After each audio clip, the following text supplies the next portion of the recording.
Hi guys, i-harvest na natin yung mga malalaking talong para iluluto ko siya pang tanghalian. Let's go.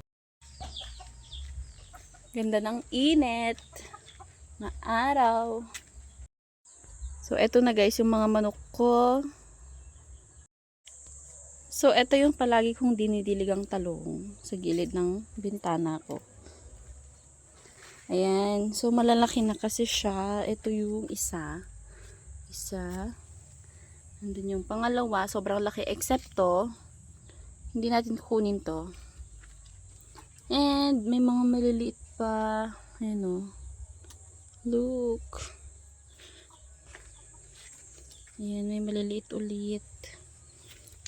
Ito, kulang pa sa laki. Yung mga yan. Kulang pa sa laki.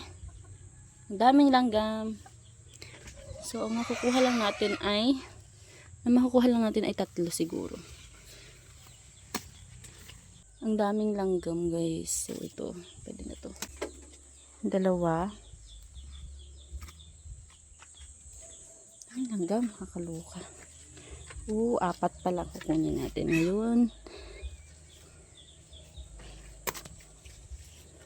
Tatlo. Yung isang pinakamalaki. Ito yung pang-apat.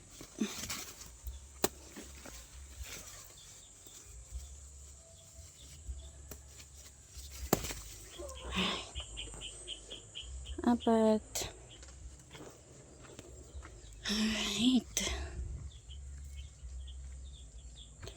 Meron pang isa dun. Kunin na rin natin.